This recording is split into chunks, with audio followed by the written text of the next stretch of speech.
પોરકો vital cast કંપનીમાં વહેલી સવારે આગ, ફાયર ટીમે પરિસ્થિતિ કાબૂમાં લીધી. વડોદરા જિલ્લાના પોર જીઆઈડીસી વિસ્તારમાં આવેલી વિટલ કાસ્ટ કંપનીમાં આજે વહેલી સવારે આગ લાગવાની ગંભીર ઘટના સામે આવી હતી, જેના કારણે સમગ્ર વિસ્તારમાં થોડીવાર માટે ગભરાટ અને અફરાતફરીનો માહોલ સર્જાયો હતો. મળતી માહિતી મુજબ સવારે અંદાજે સવારે 4:15 વાગ્યાના અરસામાં કંપનીની મશીનરી વિભાગમાંથી અચાનક ધુમાડા નીકળવા લાગ્યા અને થોડા જ સમયમાં આગ ભભૂકી ઉઠી હતી. પ્રાથમિક અનુમાન મુજબ મશીનરીમાં ટેકનિકલ ખામી અથવા ઓવરહીટિંગના કારણે આગ લાગેલી હોઈ શકે છે. જો કે આ બાબતે હજી સુધી કોઈ સત્તાવાર પુષ્ટિ કરવામાં આવી નથી. ઘટનાના સમયે કંપનીમાં હાજર કેટલાક કર્મચારીઓએ તાત્કાલિક સાવચેતી દાખવી અને અન્ય કર્મચારીઓને બહાર કાઢતા મોટી દુર્ઘટના ટળી હતી. આગ લાગતા જ આસપાસના ઉદ્યોગો અને વિસ્તારના લોકોને માહિતી મળતા ગભરાટ ફેલાયો હતો. ઘટનાની જાણ થતાં જ કરજણ ફાયર વિભાગને તરત જ એલર્ટ કરવામાં આવ્યો હતો.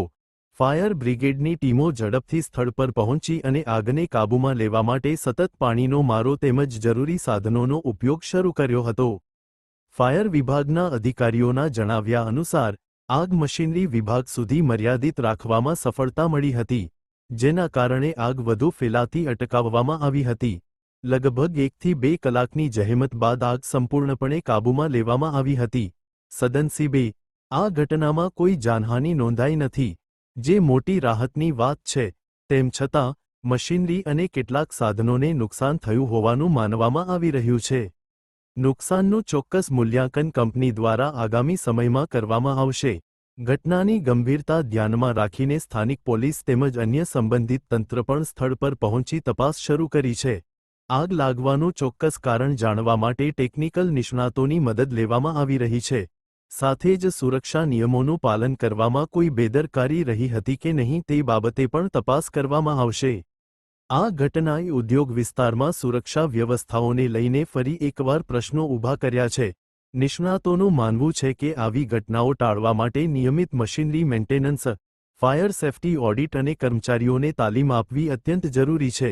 સ્થાનિક લોકો અને ઉદ્યોગકારોમાં આ ઘટનાને લઈને ચિંતા જોવા મળી રહી છે, પરંતુ ફાયર વિભાગની સમયસર કામગીરીને કારણે મોટ. આ સાથે આજની બધી મહત્વપૂર્ણ ખબરો પૂર્ણ થાય છે. તમે જોઈ રહ્યા હતા બરોડા આજતક લાઈવ, વિશ્વાસપાત્ર સમાચારનો વિશ્વસનીય સ્ત્રોત. હું છું રવિન્દ્ર. આપ સૌનો દિલથી આભાર. વડોદરા અને આસપાસની દરેક મહત્વપૂર્ણ અપડેટ માટે જોડાયેલા રહો અમારી સાથે. ફરી મળીએ નવી ખબર સાથે.